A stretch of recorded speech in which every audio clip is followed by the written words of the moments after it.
Well, it's been a busy couple of weeks getting started on our Haven 12.5 footer. In this episode, we build the stem and also the transom.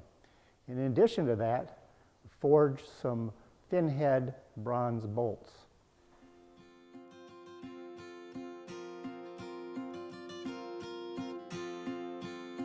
My name is Bob Emser. I'm a sculptor and a boat builder. My sculptures have always been inspired by nautical and aeronautical imagery. In fact, sometimes people passing by my studio would ask if I'm building a boat. I've always enjoyed the artistry of wooden boats. It seems like I've been building boats for over 40 years, and now I'm building sculptures that float. Welcome to the Art of Boat Building.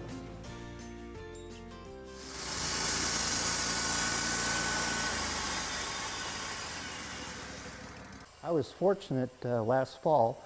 I got a call from my old sculpture professor, and she was breaking up her studio and decided to retire at the age of 91. The thing that she was prepared to give me was about a dozen walnut, cherry, and elm logs.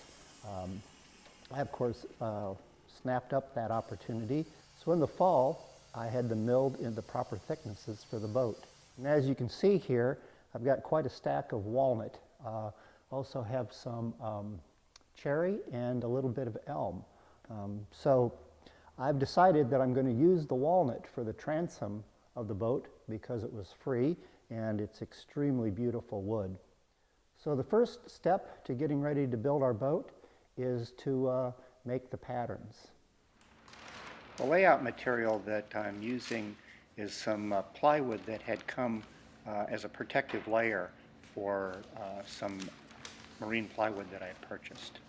It was about 3/32 of an inch thick, so that would be between 2 and 3 mil.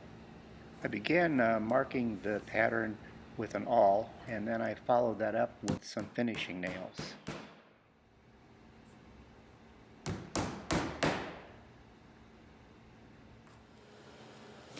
I then clamped a batten along those nails so that I could trace the pattern onto the wood.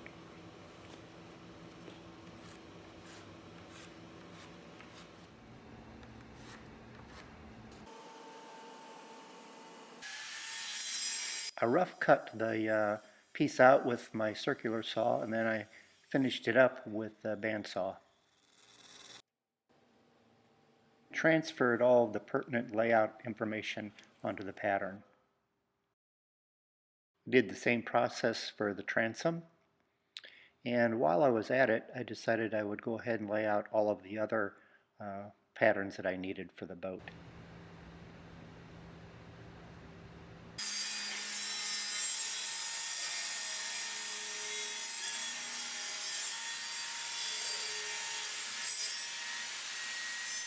Some of you may have noticed that my saw blade is on the opposite side of most saws. This is actually called a left-hand circular saw, where most circular saws, like this one that I have, which is called a right-hand circular saw, where the blade is actually on the right side. Now the problem with this, and why it's called a right-hand one and this one is called a left-hand one, doesn't make any sense to me, in that this really should be a left-hand saw and this should be a right-hand saw. So I'm right-handed, so if I'm sawing with this right-hand saw, then in order to see where the blade is cutting, I have to lean all the way over over the saw, and many times be out of balance and so forth. Where with a left-hand saw and being right-handed, as I saw, I can see exactly what's going on with the blade and where it is in reference to the line. Particularly, as you can see here, where I am cutting these patterns, and I want to get very close to that pencil line, but want to be able to see exactly where I'm at. Unlike cutting a straight line, where you would be using the cut guide in the front here. I really like this saw. It's I've had it for quite a while, and it tends to be my preference no matter what I'm cutting. If you're interested in this saw, it is listed, the link is listed in the bio below. Also, if you've ever used a left-hand saw for right-handed or vice versa, or had any experience with this, leave me a comment in the section below. I'd love to hear about your thoughts on that.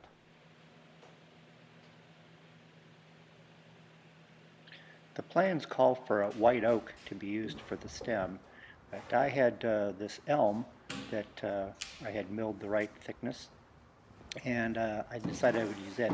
It's actually a more traditional material used for stems. It just isn't really available anymore because of being wiped out by the Dutch elm disease. There we go. This is all of the check marks down there, all of them down here. Okay, looks good. So we'll mark that out.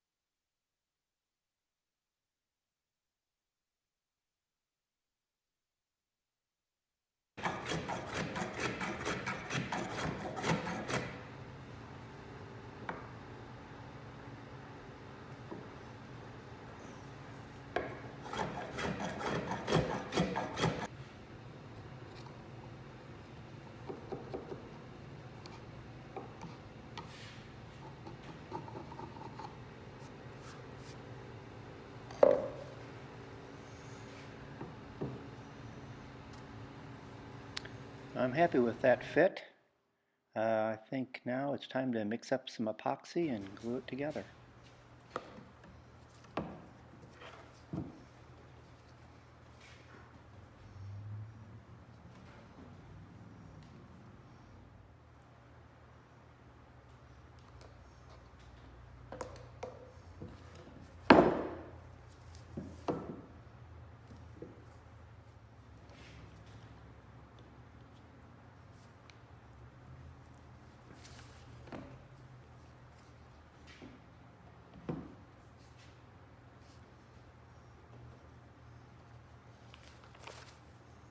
All right, that looks good.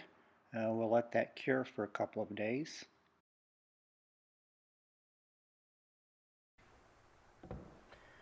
So the stem is all completed. I ran it through a thickness planer afterwards just to get it so it was nice and true and flat. So now we have it milled down to the 1 3/4 inch amount that is required by the plans.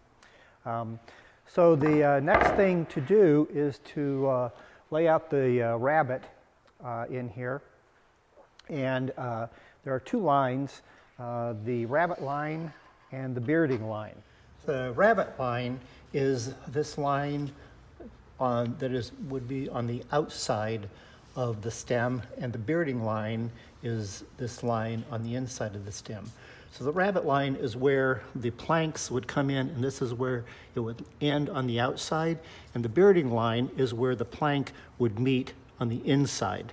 So those two lines, and knowing that the thickness of the plank is going to be a 1/2 inch, will get us the exact angle that those planks need to be when they fit in here.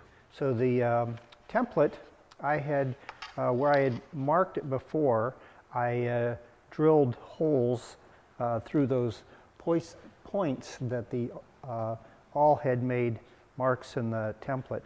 And so now it's just a matter of taking the template and putting it on here and going through with the awl and marking it out. So that will do with each hole here. All right, once that's all marked out, then it's just a matter of finding these lines and connecting them. And I usually just do this by eye. at this point.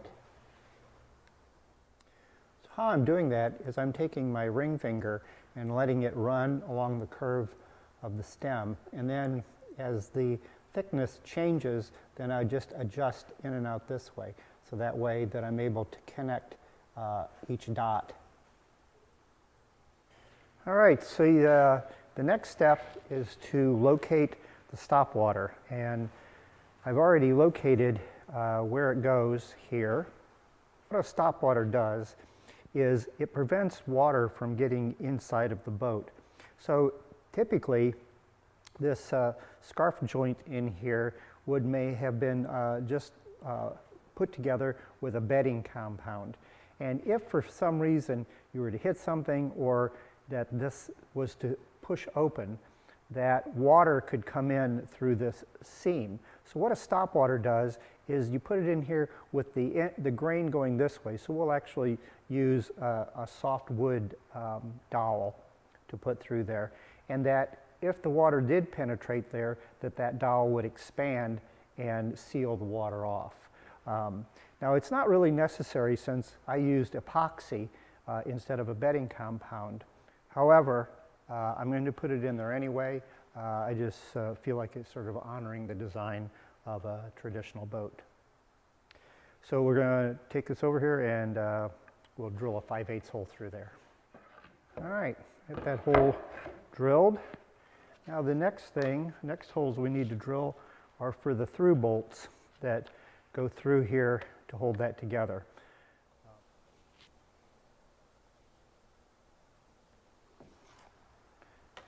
I then can connect those lines together to know where those bolts will be coming through at.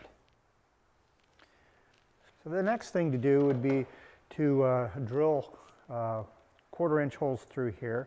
The plans call for 1/4-inch bronze bolts. We'll countersink here so that the head will be buried and not on the outside of the stem. The plans call for carriage bolts, but carriage bolts are a little hard. Bronze carriage bolts are a little hard to source, and they're pretty expensive. So that, in conjunction with having read Francis Herrenschaft's book, Sensible Yacht Design, I learned a little bit about the different types of heads of bolts and how they react with a boat. So with that, I've decided that I'm going to make my own bolts. So we'll be making some thin head bronze bolts.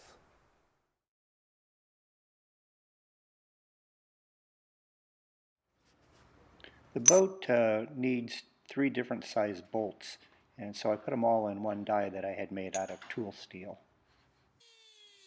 I then ground the fins into the die, and a little Dremel tool with this cutoff wheel worked really good for that. I then heated up the bronze.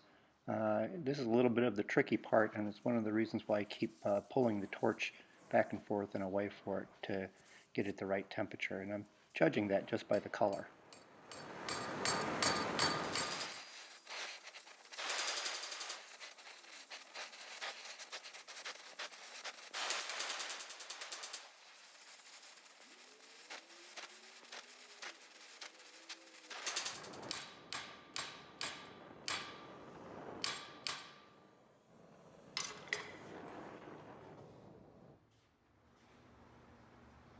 I then ground the head down so that it was about 5/8 of an inch round and nice and symmetrical.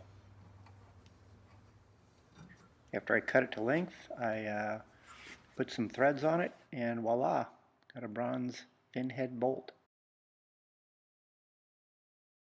The plans call for a 1/4-inch bronze bolt. It also wants it to be countersunk on the outside of the stem, and a little flat spot here so that there's a landing spot for the washer and nut.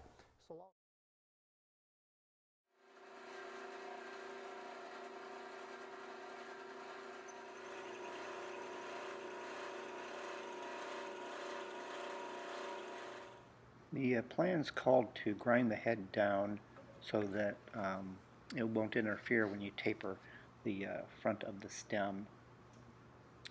So I'm going to take this cotton wadding and put it around the head of the bolt, and this is to help seal that up. If water were to ever get in there, that would swell up and act as a seal.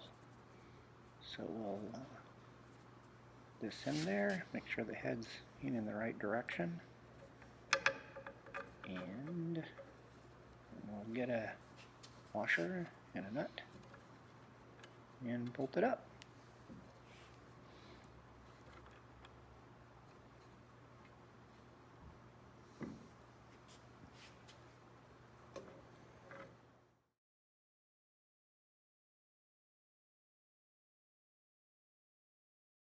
Over at the drill press, I cut some plugs and epoxied those into the holes. Well, I'm getting set up here to get ready to start carving the rabbit.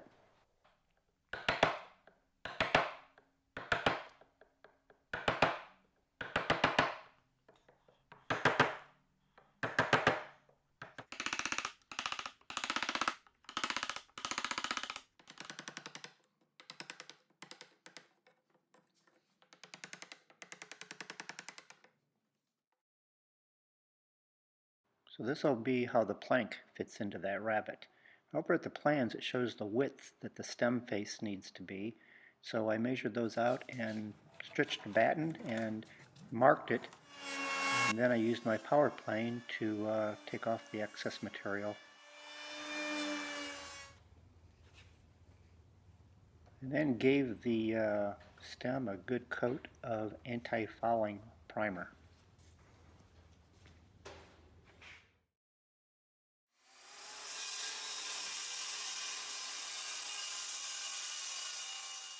Selecting the boards I needed for the transom, I cut them out and trimmed them up on the table saw, and then I got them the proper thickness on the thickness planer.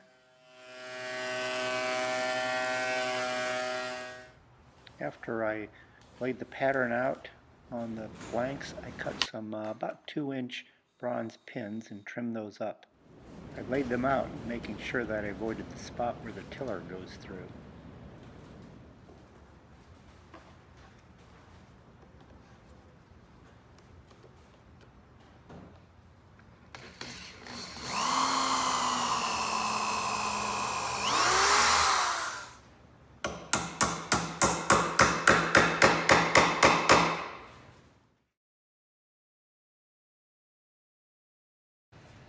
I glued the sections together one piece at a time so that I made sure that it all stayed in alignment. The epoxy was just straight epoxy. I didn't put any filler in it for this operation.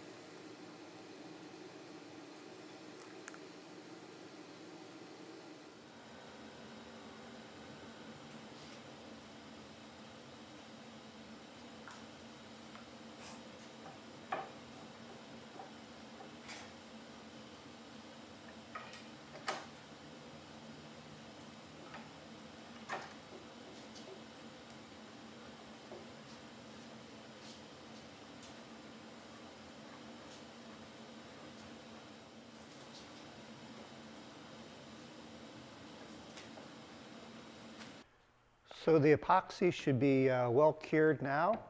One of the things I wanted to mention about when you're clamping this up is my table is nice, true, and flat. So when I lay these bar clamps on here, then I know that I've got my lines are perfectly parallel, that they're not twisted like this.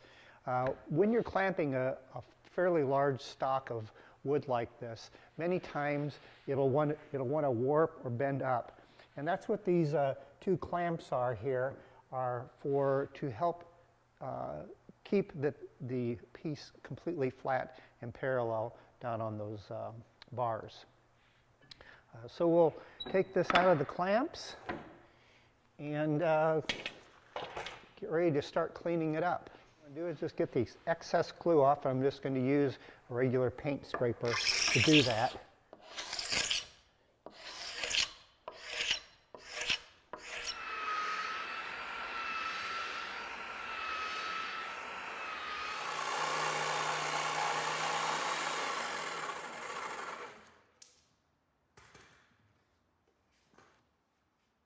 After cutting the inside line of the transom, I then laid out the outside line, which will give us the proper bevel.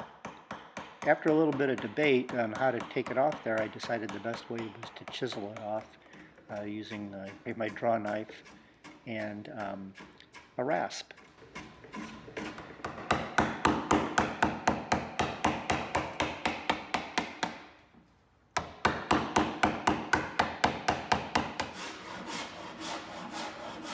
I think this is one of the best smoothing tools for rough smoothing. It has these almost blade-like pieces, and you can see that it's got this honeycomb pattern so it never clogs up. It also has really coarse teeth on this side and smooth teeth on this side, and this part is replaceable. But it really works really well working and getting it flat. The block plane was the final tool because they got it really nice and flat. The plans show the proper angle on the corresponding location on the transom. So using my bevel gauge, I transferred those to those spots. I made a little saw cut for the center line on the top of the transom so I can find it later. This will be cut off later. After a little light sanding, I was ready to apply some sealer. I did this on both sides. This will help protect it from any kind of changes in the atmospheric moisture content and keep its shape stable.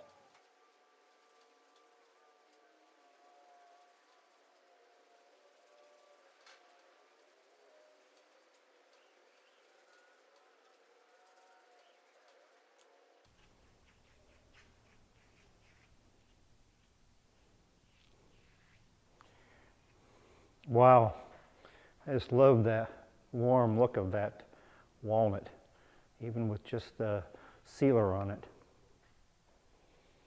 Next week we will get started on the centerboard and the centerboard trunk, and also get started on putting together some of the frames for the boat. So again, thanks for watching, and I look forward to seeing you next time.